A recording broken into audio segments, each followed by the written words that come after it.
अस्सलाम वालेकुम औज़ुबिल्लाहि मिनश्शैतानिर्रजीम बिस्मिल्लाहिर्रहमानिर्रहीम। अस्सलाम वालेकुम डियर स्टूडेंट, उम्मीद है आप सब लोग खैरियत से होंगे। अल्लाह ताला से दुआ है कि अल्लाह ताला सबको अपने हिफ्ज़ व ईमान में रखे, आमीन।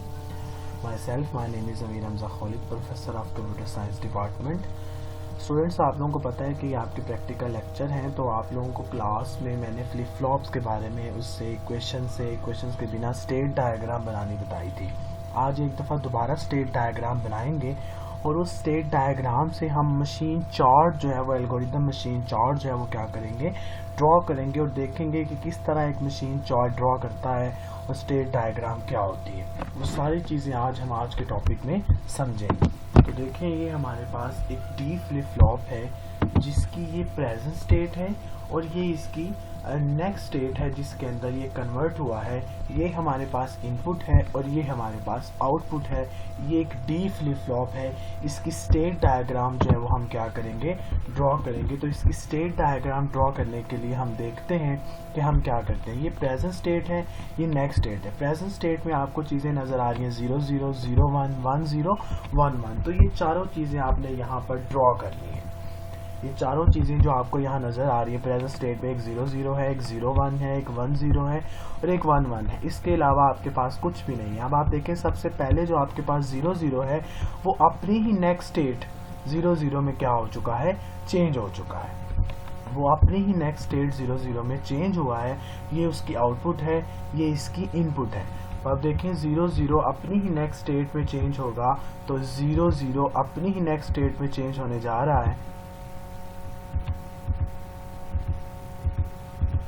ये देखिए 0 0 अपनी ही नेक्स्ट स्टेट में चेंज हुआ तो इसने इसका एरो जो है वो इसकी तरफ ही क्या कर दिया है, पॉइंट आउट कर दिया। अब इसकी इनपुट कितनी है 0 और इसकी आउटपुट भी कितनी है 0। तो वो दोनों आपने इसके ऊपर जो है वो क्या कर दी है, ड्रॉ कर दी है। अब 0 0 0 0 इस स्टेट में चेंज हुआ, इसकी आउटपुट भी 0 थी और इसकी इनपुट भी 0 है और इसकी आउटपुट भी 0 है। तो ये दोनों आपने, अब नेक्स्ट देखें, आपकी 0 0 किस स्टेट में चेंज हो रही है, 0 1 में। 0 0 जो है वो आपकी स्टेट्स को चेंज कर रहा है 0 1 में। तो 0 0 से जो आपका एरो है वो 0 1 की तरफ जो है वो क्या हो जाएगा, ड्रॉ हो जाएगा। अब इसकी इनपुट 1 है और इसकी आउटपुट 0 है, वो आपने ऊपर लिख दी है 1 और 0। ये सेकंड। थर्ड देखें, ये 1 इसकी इनपुट थी और 0 इसकी आउटपुट थी। अब देखें 0 1 किस स्टेट में चेंज हो रहा है, 0 1 इसकी नेक्स्ट स्टेट कौन सी है, 0 0 0 1 की नेक्स्ट स्टेट 0 0 है। तो इसका एरो इसकी तरफ क्या कर दिया जाएगा, बना दिया जाएगा। इसकी इनपुट कितनी है 0 और इसकी आउटपुट कितनी है 1। ये आपने यहाँ पर ड्रॉ कर दिया 0 और 1। नेक्स्ट देखें, आपके पास नेक्स्ट जो है वो 0 1 जो है वो चेंज हो रहा है 1 1 में। 0 1 1 1 में चेंज हो रहा है। 0 1 का जो एरो है वो हम किसकी तरफ बनाएंगे, 1 1 की तरफ ही क्या कर देंगे, ड्रॉ कर देंगे।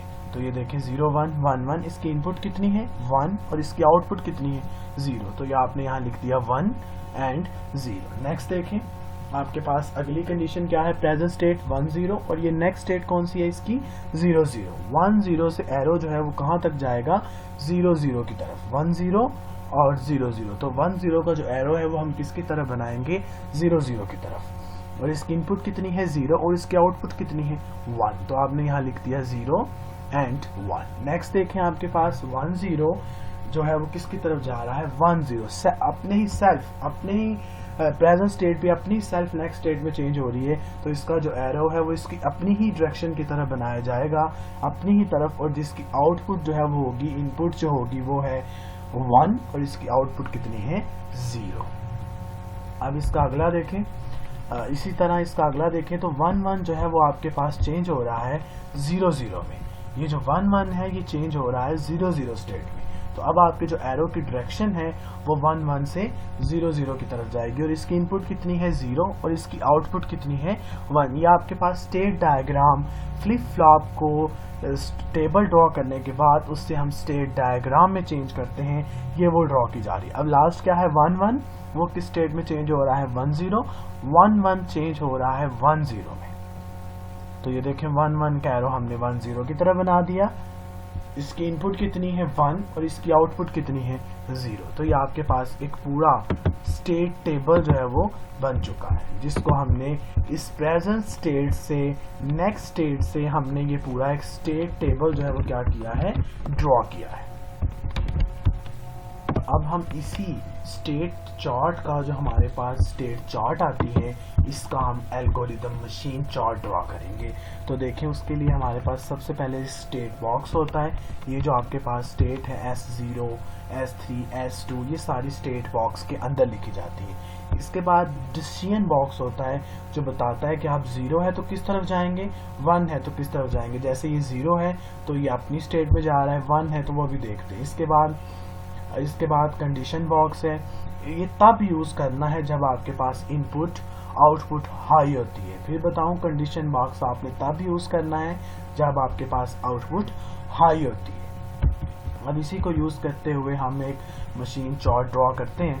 तो देखें सबसे पहले आपके पास ये स्टेट बॉक्स होगा। फिर उसके बाद ये स्टेट है S0, ये इसने यहाँ पर स्टेट जो है वो ड्रॉ की है, S0 लिखा, S0। अब देखें इसकी इनपुट जो है वो एक इनपुट है और एक इसकी आउटपुट है। इसकी इनपुट 0 है तो ये अपनी ही स्टेट में क्या हो रहा है, चेंज हो रहा है। हम कंडीशन बॉक्स यूज नहीं करेंगे। कंडीशन बॉक्स आपने तब यूज करना होता है जब आउटपुट हाई होती है। अब इसकी जो इनपुट है वो 0 है तो ये इटसेल्फ अपनी ही स्टेट में क्या होगा, चेंज होगा।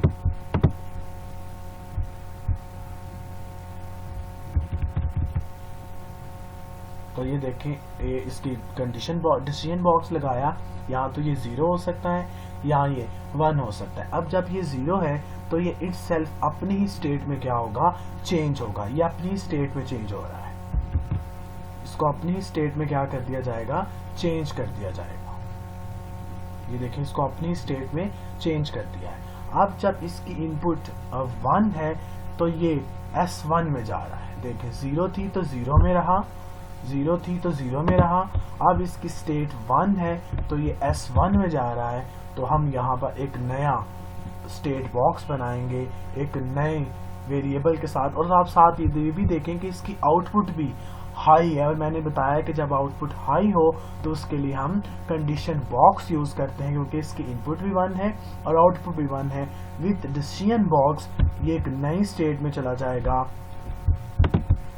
तो ये देखें, विद डिसीजन बॉक्स ये एक नई स्टेट के अंदर चला गया है विद कंडीशन बॉक्स S1 के अंदर। ये देखें, जब इसकी इनपुट 1 थी, इसकी आउटपुट भी 1 थी, तो हमने कंडीशन बॉक्स यूज किया और इसको किस स्टेट में भेज दिया, S1 में। अब जब ये S1 स्टेट में चला गया तो इसके फिर 2 डिसीजन बॉक्स यूज करेंगे, एक 0 और एक 1। अब जब ये 0 है तो ये अपनी स्टेट में जा रहा है और इसकी आउटपुट भी हाई है, तो इसके साथ हम दोबारा एक कंडीशन बॉक्स यूज करेंगे और इसको S1 में भेज देंगे।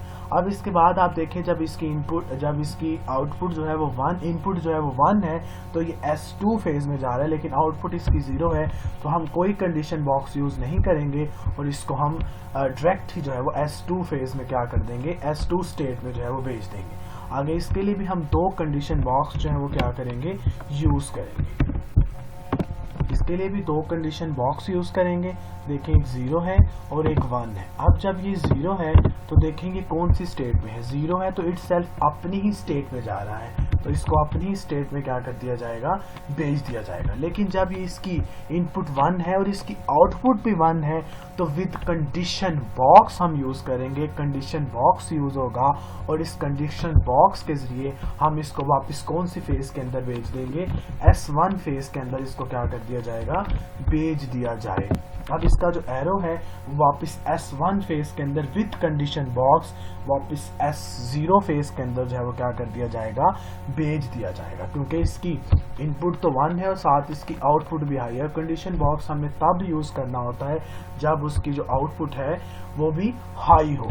तो ये आपने स्टेट चार्ट पढ़ा है और उसका एल्गोरिदम पढ़ा है, एल्गोरिदम मशीन चार्ट पढ़ा है कि हम उस स्टेट से उसका एल्गोरिदम कैसे ड्रॉ कर सकते हैं। आप स्टेट से उसका एल्गोरिदम चार्ट कैसे ड्रॉ कर सकते हैं। किसी चीज़ की आपको समझ ना आई हो तो आप मेरे से दोबारा पूछ सकते हैं। बहुत शुक्रिया, थैंक यू सो मच।